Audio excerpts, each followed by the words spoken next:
Beaver butts emit goo used for vanilla. That's what comes up in a Google search for what's in vanilla flavoring.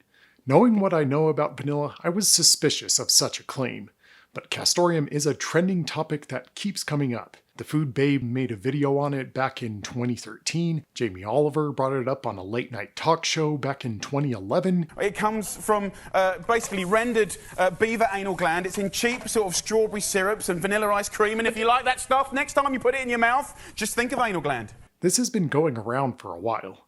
If your takeaway is, I should avoid imitation vanilla because it's probably made from nasty beaver juice, I wouldn't blame you, but it's probably not that simple. More information never hurt anybody, so let's take a closer look. Castoreum is a liquid secreted from the castor sacs of beavers, excreted with urine to help mark its territory with a distinctive smell. Apparently that scent is kind of like vanilla. Stories around Castoreum reference Fenaroli's Handbook of Flavor Ingredients. Sounds like a Hogwarts textbook. And it reports about 292 pounds of Castoreum products consumed annually. And these numbers are from a survey by the National Academy of Sciences in tandem with the FDA, so these numbers are probably only for the United States. And it does say it's just an estimate based on some reported data. So where is Castoreum used? There are a few liquors that proudly admit to using it, but most of the time Castoreum is listed under generic natural flavor in labels, so it's hard to say. While the handbook suggests baked goods, puddings, ice creams, and candy, I couldn't pin down any non-liquor product that for sure uses Castoreum. To my surprise, the reported consumption only dates back to the 1980s. This data is over 30 years out of date. I tried finding some newer figures. There are surveys that have been done since then, but they must be exclusive to industry insiders or something like that because I couldn't find anything public after lots of Google searching. Maybe I'm just really bad at research. I'm not a journalist, I just play one on the internet. But when it comes to vanilla extract and flavoring, I think we're safe. I'm pretty confident that there isn't any beaver butt juice inside, for a few reasons. Castoreum is listed as natural flavor in ingredients, and that's almost never listed in pure extract or even imitation vanilla, which relies on artificial flavor.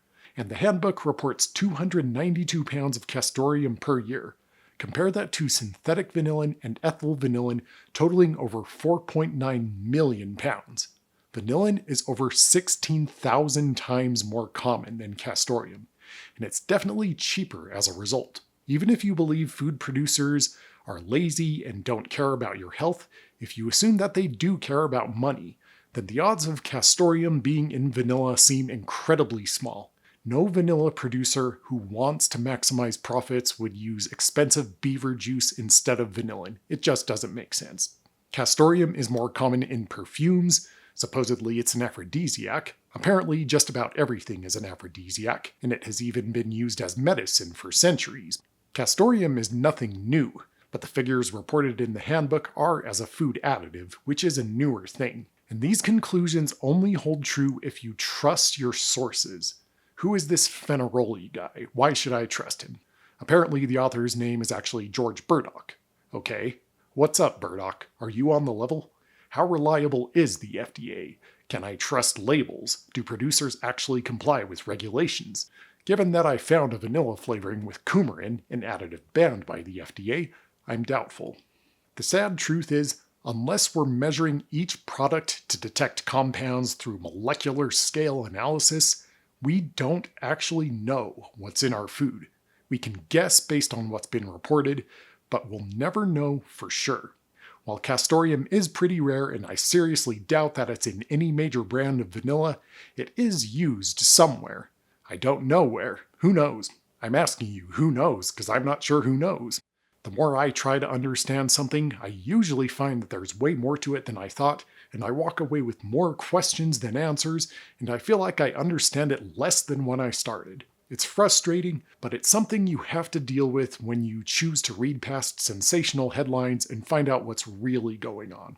I think there are more concerning things to worry about than Castoreum. It's not a bad thing, it's just kinda nasty to think about. But I think we should be skeptical of bold food claims, especially these days. It does us no favors to assume perfect knowledge of something or to completely ignore things that we don't understand, especially when they're as mysterious as Castoreum. Questioning assumptions gets you closer to truth, and we should be curious and come to our own conclusions, with humility, realizing that no one source has all the answers. If I can play some part in finding or sharing truth around food, I will. That's why I'm here.